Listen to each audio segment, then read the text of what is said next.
Welcome to today's Explainer. Okay, so we're diving into a piece of history today that, honestly, it feels straight out of a Hollywood blockbuster.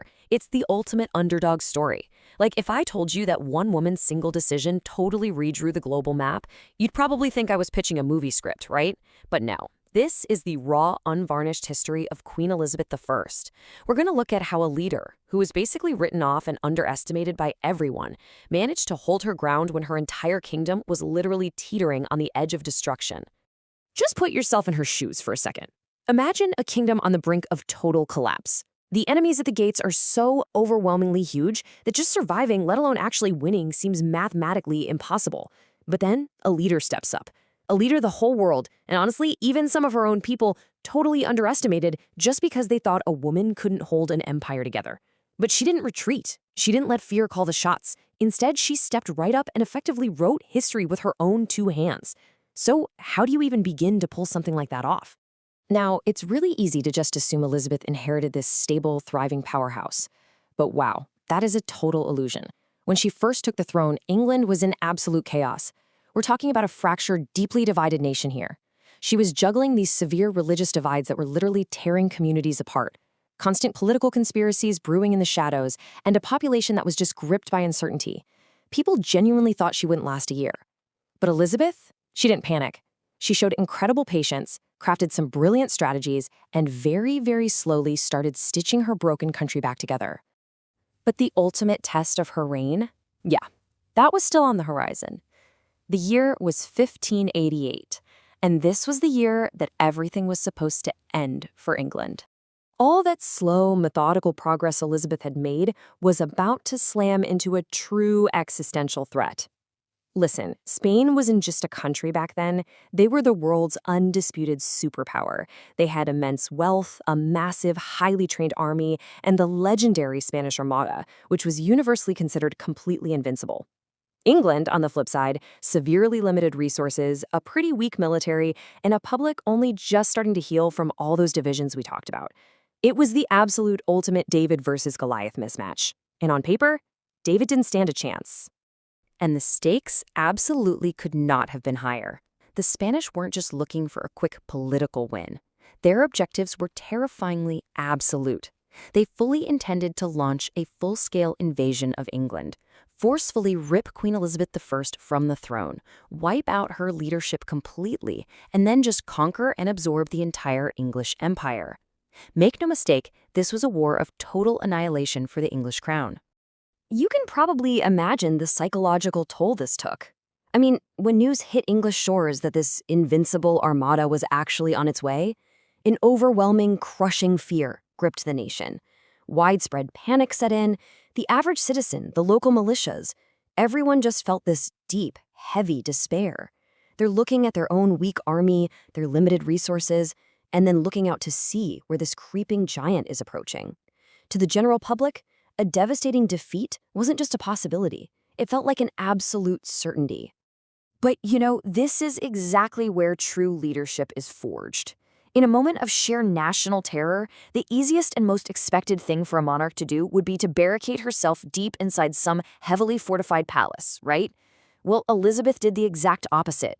She chose to brave the danger. She left the safety of her royal halls and walked directly out onto the battlefield, right smack in the middle of her terrified, demoralized troops. She stood shoulder to shoulder with the very people who were expected to die for her. And while standing right there before them, she delivered a line that shifted history. She said, "I know I have the body of a weak and feeble woman, but I have the heart and stomach of a king, and I will fight for my country until I die." That wasn't just a speech, that was a revolution. Those words acted like a literal lightning bolt. In an instant, she took all that widespread fear and despair from her soldiers and transformed it into unshakable courage. She gave them this entirely new inner strength, making them believe, really for the first time, that they could actually win. So, how exactly do you fight an invincible giant? Well, you don't. You change the rules. When the massive Spanish fleet finally showed up, England knew they couldn't just line up and trade cannon fire with the greatest military force on Earth. Doing that would have been national suicide.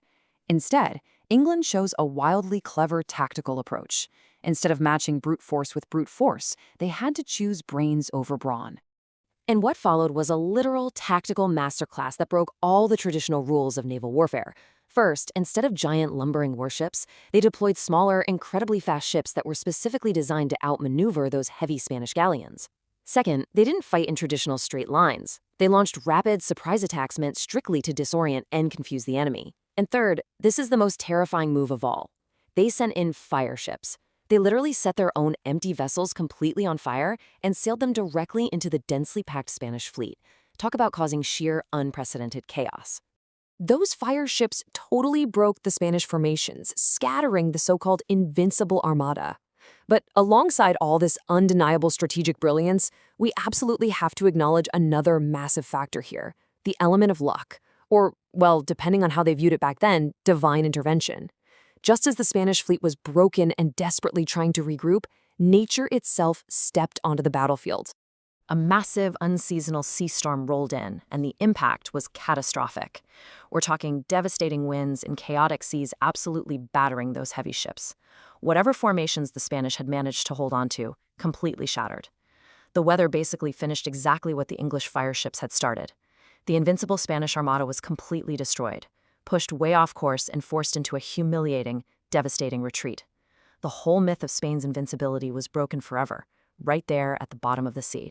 But, beyond the historical facts of 1588, there's a much deeper insight here for us. This wasn't just a military victory. It wasn't just about having faster ships or a really lucky storm. Fundamentally, this was a victory of mindset. A global superpower like Spain fell to a queen who had been totally written off as weak and incapable.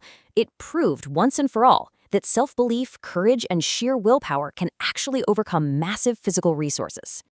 It's so easy to look at history as just a dusty collection of dates and old battles, but the human element, that never changes. The exact same dynamic of resilience that saved England applies to the challenges we face today. The battlefield might look different, sure, but the rules of resilience are exactly the same. Think about the moments in your own life or maybe your career when the odds are stacked completely against you. Maybe people severely underestimate your abilities, telling you that you don't belong in the room. Maybe you're lacking the essential resources, the funding, the connections, the time that your competitors just seem to have in abundance. Or maybe you're in a situation right now where failure doesn't just seem possible, it feels like an absolute certainty. Well, that is exactly where Elizabeth was standing. Because the real question isn't about what you don't have. It's not about the wealth, the backing, or the armies you lack. The real question is how much belief you have inside yourself. Elizabeth didn't have the biggest army, but she had the inner courage to stand firm.